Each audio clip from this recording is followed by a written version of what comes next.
merci au collectif de Tenon qui nous donne beaucoup d'idées, à mon avis. Hélène, qui est conseillère de Paris. Je m'appelle Hélène Vidard et je suis conseillère de Paris, il est du 11e. Moi, je voulais juste commencer par me réjouir déjà de l'élargissement du comité de défense, parce que vraiment ça prend de l'ampleur, dans une grande diversité en plus.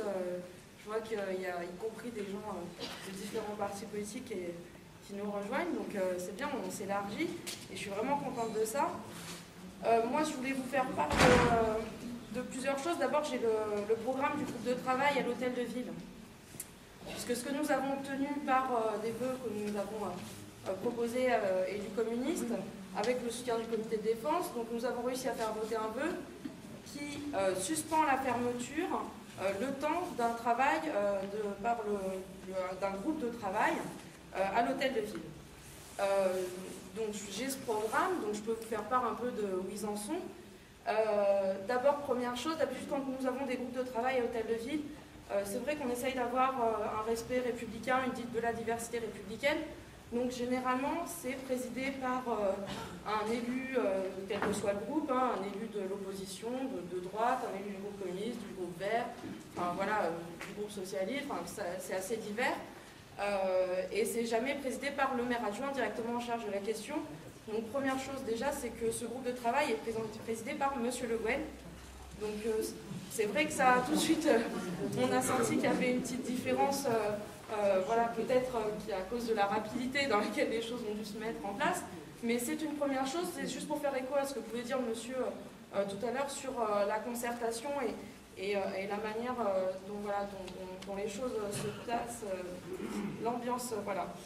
Je ne vais pas vous lire tout le programme. Pour l'instant, il y a eu 2 journées de travail.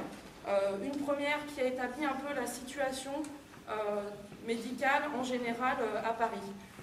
Ce que disait M. Grimaldi, ce sont les chiffres de l'ARS, donc eux-mêmes le reconnaissent.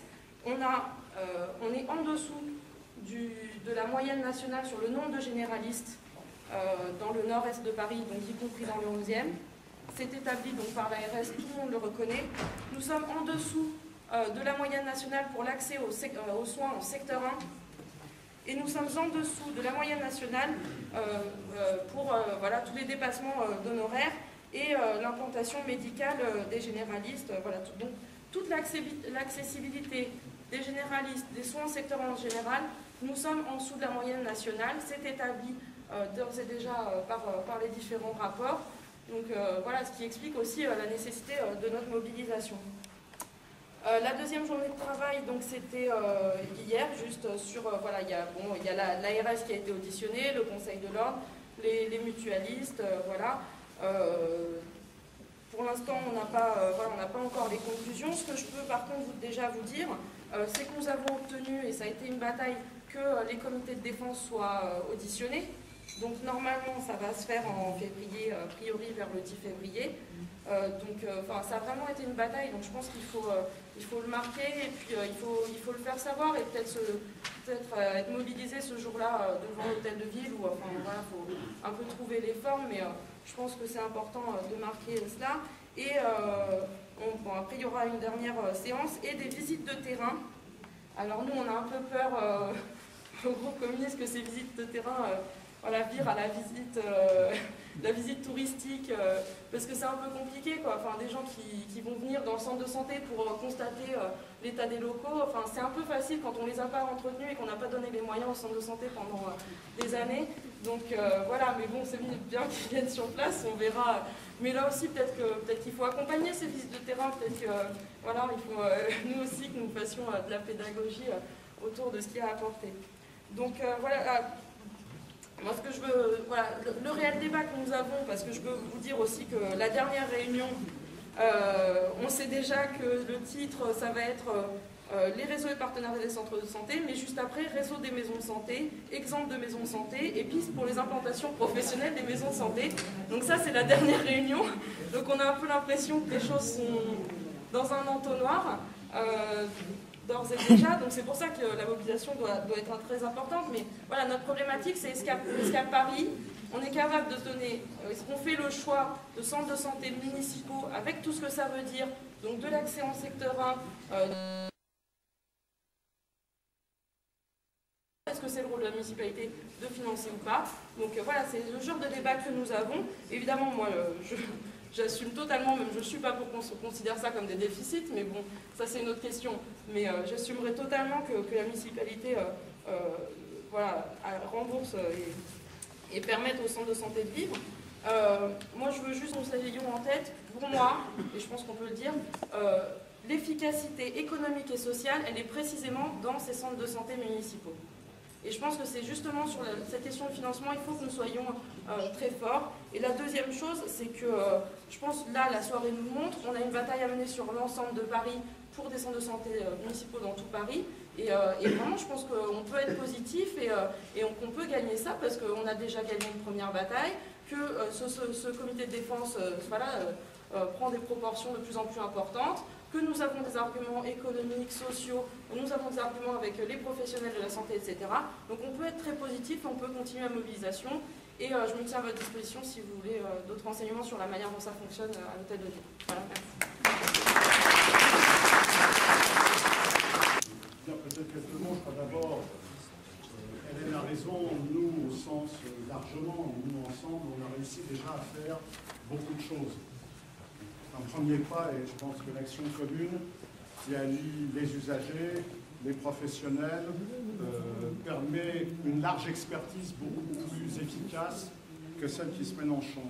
Alors, moi, je rappellerai quelques souvenirs. Je suis arrivé dans le 11e et à Paris, en France, en 1962, j'étais petit. J'ai connu le dispensaire à Goncourt, à côté du Monoprix, dispensaire dentaire. J'ai connu ensuite le dispensaire de la rue Rambuteau, qui est devenu ensuite une agence bancaire, et maintenant je ne sais plus très bien comment. On a effectivement le centre de santé, aujourd'hui, qui est menacé ici. Alors, bien sûr, la population a changé au cours de ces 40, 45, même dernières années. Mais est-ce qu'on peut s'imaginer un seul instant qu'il n'y a plus de couches populaires, y compris dans les nouvelles catégories du monde du travail? Est-ce qu'il n'y a pas non plus chez les exploités des nouvelles formes, effectivement, de précarité? Je vais vous donner un exemple. Le 3e arrondissement, quartier bobo s'il en est aujourd'hui. J'ai assisté à sa transformation. Est-ce que vous savez quelle est la première catégorie à l'époque de RMiste, et sans doute aujourd'hui ça n'a pas changé pour la suite? Eh bien, c'était les intermittents du spectacle, qui sont nombreux dans ce quartier-là, pour des raisons professionnelles, pour être prêts, parce que c'est là qu'il faut être, et qui en même temps, c'est eux qui gagnent le moins et qui ont aussi besoin des dispensaires.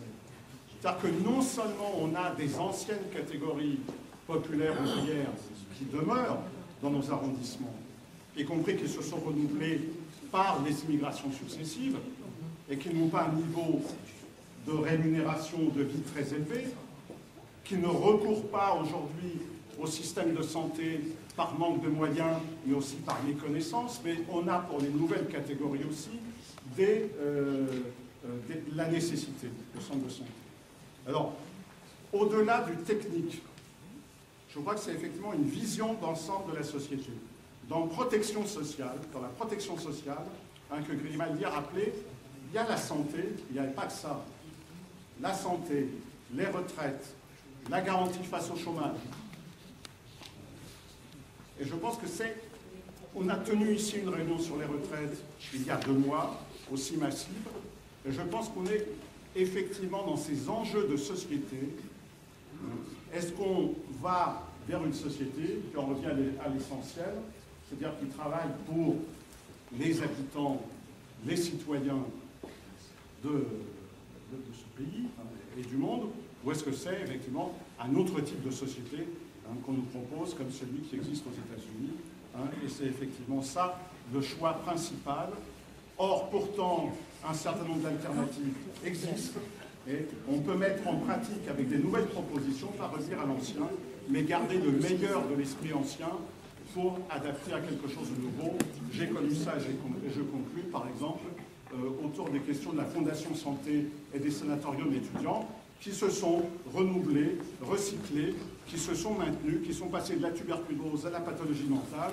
Et pour finir, par exemple, j'ai visité récemment le centre Édouard Rist, qui s'occupait de tuberculose il y a 30 ans et qui s'occupe aujourd'hui, par exemple, des malades jeunes du sida, avec un personnel qui est resté en partie le même, notamment le personnel médical, et qui s'est auto-formé et qui était un personnel aussi militant. Et ça, ce sont des exemples à suivre.